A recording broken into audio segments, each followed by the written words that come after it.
যে অনেক ক্ষেত্রে কোথাও যদি ইঞ্জিন বিকল হয়ে যায় অথবা যেহেতু সিঙ্গেল লাইন, সেই জায়গায় একটা জায়গায় যদি কোনো লাইন বিকল হয়, ইঞ্জিন বিকল হয়ে যায় বা কোনো দুর্ঘটনা ঘটে, তাহলে সেই কারণে টোটাল শিডিউল বিপর্যয় কিন্তু ঘটে যায় এবং এটা দীর্ঘ সময়ের জন্য শিডিউল। সেই জায়গাটাকে উত্তরণ করার জন্য আমরা কাজ করে চলছি।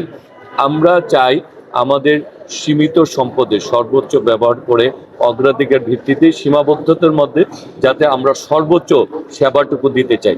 যে কারণেই কিন্তু আমরা সব জায়গায় যাওয়ার চেষ্টা করছি, ঘুরছি। আমাদের ডিপার্টমেন্টের যারা দায়িত্ব রয়েছেন তাদেরকে আমরা বলছি যে আপনারা ঢাকায় বসে কেউ বা নিজস্ব অফিসে বসে কাজ করা যাবে না, সবাইকে তার জোনে যে যে জোনের দায়িত্ব রয়েছেন সেখানে তারা নিজেরা পরিদর্শনে যেতে হবে এবং সেবাটা নিশ্চিত করতে হবে। আমাদের সীমাবদ্ধতা রয়েছে, কিন্তু সীমাবদ্ধতা নিয়ে বসে থাকলে হবে না।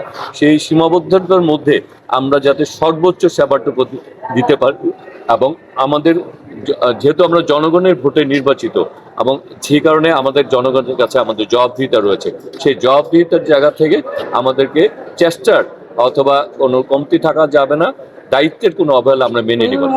হ্যাঁ, আমরা সিলেটেও আমরা ব্রড গেজ, ডাবল ডুয়েল গেজের যে কাজগুলি সেগুলি আমরা আমাদের প্রধানমন্ত্রীর নির্দেশনার পর এগুলি সমীক্ষা পর্যায়ে রয়েছে, কাজগুলি আমরা দেখব এইগুলিও মানে কিভাবে বাস্তবায়ন করা যায়। কারণ আপনার ইতিমধ্যেই আপনার একটা প্রশ্ন এসেছে যে এক জায়গায় একটা ইঞ্জিন নষ্ট হয়ে গেলে দেখা যায় দীর্ঘমেয়াদী একটা শিডিউল বিপর্যয় ঘটে।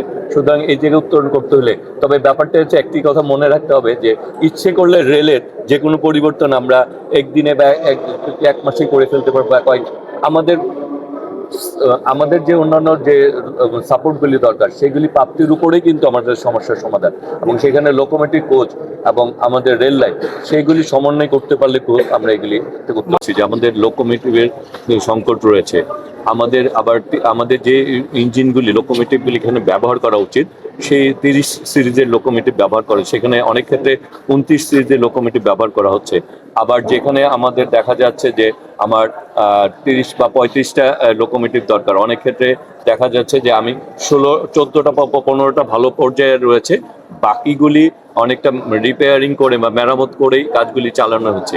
মানে আমরা আসলে যে কাজগুলি আমাদের সমস্যা রয়েছে, কিন্তু আমাদের কথা হচ্ছে যে আমরা শুধু সমস্যা নিয়ে বসে থাকার রাজি না, আমরা সমস্যার সমাধান করতে চাই। তারপরেও আমাদের যতটুকু এই পর্যায়ে বর্তমান পর্যায়ে রয়েছে সেই জায়গায় যাতে দায়িত্বের কোনো ঘাটতি না থাকে। আমরা বলবো যে আমাদের এটা নাই ওটা নাই, কিন্তু আমাদের যতটুকু আছে সেই জায়গায় কোনো ঘাটতি আছে কিনা, সেই জায়গায় সেবার কোনো দুর্বলতা আছে কিনা, সেই জন্যই আমরা কিন্তু নিজেরা পরিদর্শনে যাচ্ছি। আমাদের যারা জিএম পর্যায়ে, ডিআরএম পর্যায়ে, আমাদের যারা মানে বিভিন্ন জোনের যারা দায়িত্ব রয়েছেন তাদেরকেও আমরা বলছি যে আপনারা সবগুলি সুপারভাইজার যারা রয়েছেন, যারা সবাইকে বলছি যে আপনারা মাঠ পর্যায়ে যেতে হবে, মাঠ পর্যায়ে কোনো দায়িত্বের অবহেলা ঘটছে কিনা সেটিকে নিশ্চিত করতে, এবং সেই জন্য আমরা কাজ করে যাচ্ছি।